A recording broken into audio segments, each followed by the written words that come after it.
We're back with a bonus conversation you'll only see here on CBS News New York.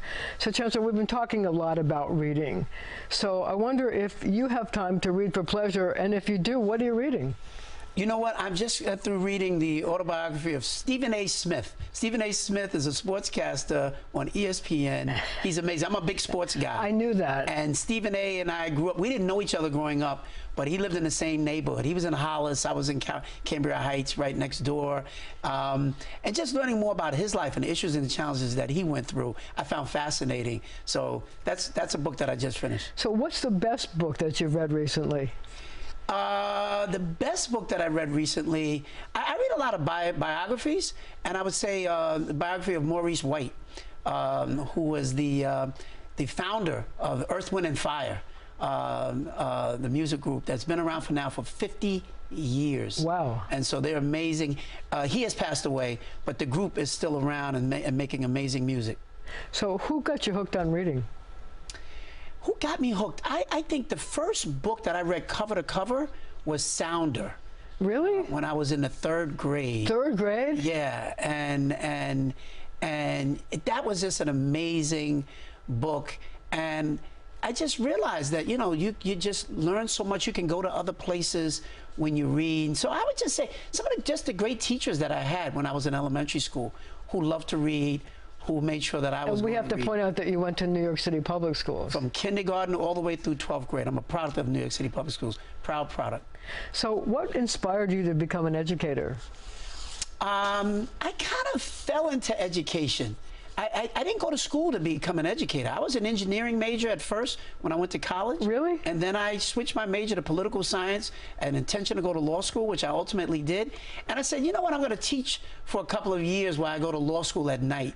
And I went to law school at night, I started teaching, and I just loved it.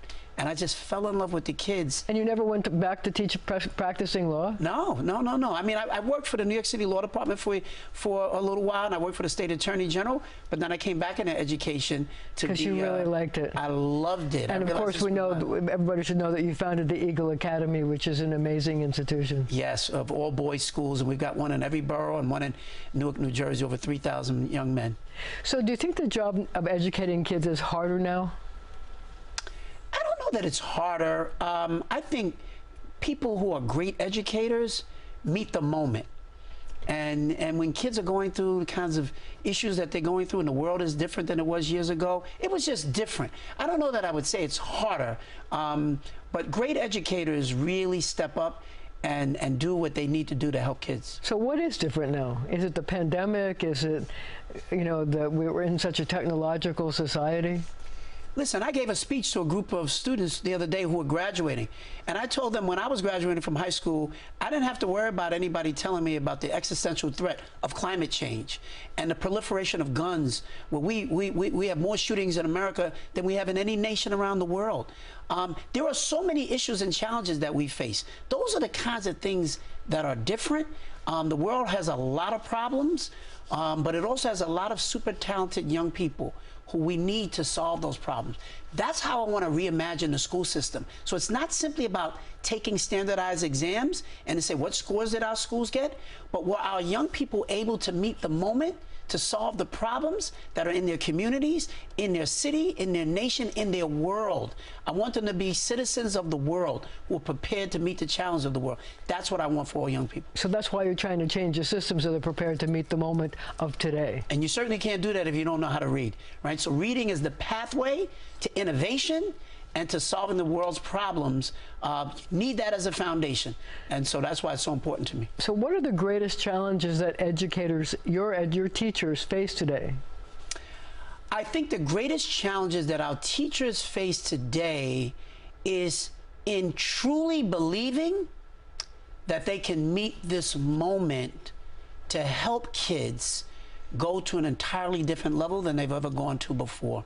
And so I want to make sure that our teachers themselves get a greater level of exposure to what this 21st century economy looks like, these emerging industries that we talked about with AI. Artificial intelligence presents a whole world of challenge, but also of promise and potential. And our teachers need to be exposed to that if we expect for them to help our kids. And job opportunities? Absolutely. Those are the promise that I'm talking about. But educators have to be exposed to it as well, so that they become comfortable enough with it so that they can properly teach and prepare our kids. So according to the career advisement company Zippia, only about 25% of teachers are men. Do you think we need more men as role models in the classroom because we're coming into such turbulent times? I absolutely do. And we need more men. We need more men of color who are also there to serve as role models for a very changing dynamic here in New York City. The demographics of New York are very different than they were 50 years ago. And so we certainly need more men. We need more people of color. We need more men of color. And we're working hard to do all that. So this is my last question, but here's the thing. What pitch would you use to convince the next generation of educators? This is a free advertisement.